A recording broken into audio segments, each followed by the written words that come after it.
Hi witches, and happy Valentine's Day. It is the 14th when I'm filming this, and I know it's been forever since I have uploaded, so thank you so much for your patience. If you guys are new to my channel, welcome. I'm currently in the middle of building and now expanding my store because I ran out of room, and a TikTok of mine is at like 500,000 views about the shop. So if you are visiting from TikTok, thank you so much. Oh my gosh, it's been so cool to meet all of you guys. It's been mind-blowing. But since in bulk, I not only have been opening up my shop, I'm also planning a wedding, and I had this crazy spiritual awakening that I can't wait to tell you guys about. I just have to talk to my therapist, who is also a witch, about it first, and that is happening in just a little bit. So anyways, life updates. I promise I'm going to get a little bit more into that in a later video, but I just want to say thank you guys so much for your patience as always. But anyways, now that things are somewhat quieting down and I think I have the bulk of wedding planning finally done, oh my gosh,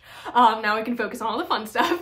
But I am super excited, and I'm going to be putting out so much content in the next couple days, so you guys are probably going to be sick of me. Now, for today, let's get into our topic at hand, in case you haven't guessed it already, and that is Lupercalia. Now, Lupercalia is an ancient Roman festival that is celebrated or possibly occurred on or around February 15th.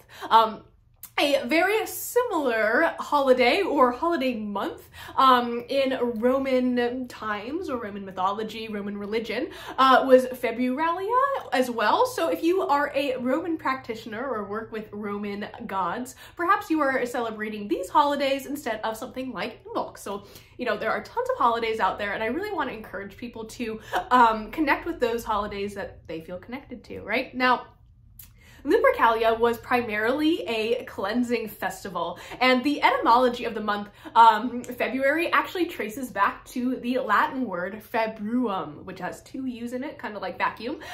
It's a super old word that represents or is in reference to a cleansing offering or act or a means of purification. So in ancient Rome, a series of male priests would enter the Lupercal cave, or the Lupercal cave, on the Palatine Hill in Rome, which is super cool. If you guys ever get the chance to go to Rome, it is awesome, and I very much recommend it.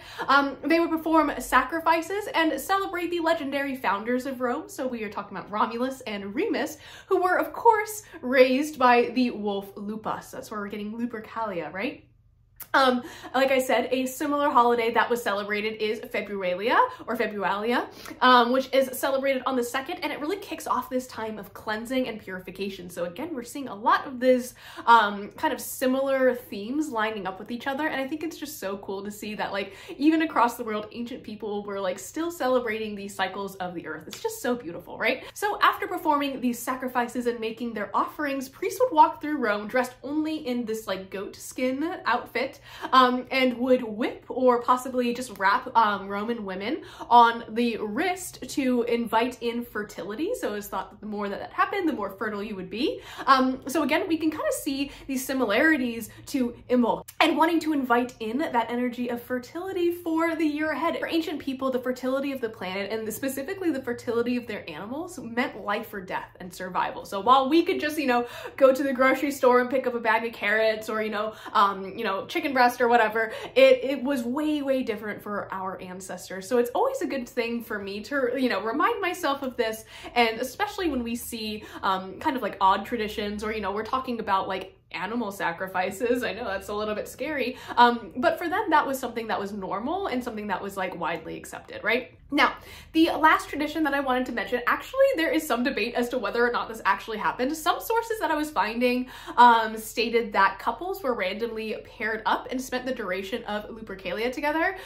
Some stayed together until the following year, while some even got married. However, there is debate as to whether or not this actually happened, or if it was kind of like romanticized later on, because there isn't a lot of like written record about this. And I try to go by written record, you know, but I still think that the sentiment is there, and I think that's really beautiful, especially when we're talking about like hand fasting and choosing our partners. So all in that Valentine's Day spirit. Now, as modern practitioners, I am encouraging you guys to stay away from the animal sacrifice. We don't want that, or at least I don't particularly. But how can we celebrate this holiday today? So if you haven't celebrated Imbolc, a lot of these things might seem similar to what we were talking about before, but again, it's all about that time of year and the energy of the earth right now, right? The first thing that I recommend, of course, is to spring clean. And this is physically and emotionally. What emotions are plaguing you or holding you down? What items need to be thrown out? Maybe these things are intertwined. We had a super warm day this week, and I basically just horrified at my entire wardrobe and just need an entirely new one right now. So that's kind of how I feel, and that's kind of how the energy of the planet, the seasons are affecting me, and I totally am feeling that spring cleaning energy slowly percolating to the surface. Now, other things we can do include burning sacred herbs. I personally, as a practitioner who works with Hecate, I practice Kurnips, which is a type of ritual cleansing in which you burn herbs and place them into a bowl of water. I also add sea salt for mine. And then you kind of wash your hands, and I wash my face and stuff like that before interacting with the deity. So you might want to burn some sacred, maybe cleansing herbs and use them in another practice of yours, such as Kurnips. You could also maybe donate to a local animal shelter or wolf sanctuary. Wolves are endangered, and you know, it's always good to support our local animal friends. You can carry on your Valentine's Day celebrations by celebrating your loved ones, or, you know, perhaps inviting fertility into your life.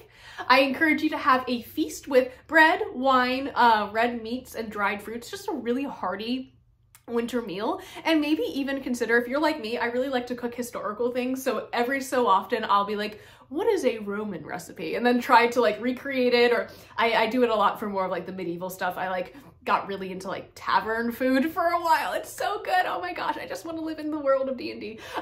But I really love experimenting with cooking, so maybe finding like a menu for a traditional Roman meal is something that you can use to inspire your Lupercalia festivities. Now, the final two recommendations that I have for you today are, of course, celebrating your canine friends, so give your dogs an extra hug for me, and then also to begin fertilizing and preparing your garden for planting season. Oh my goodness, I am way into fall, right?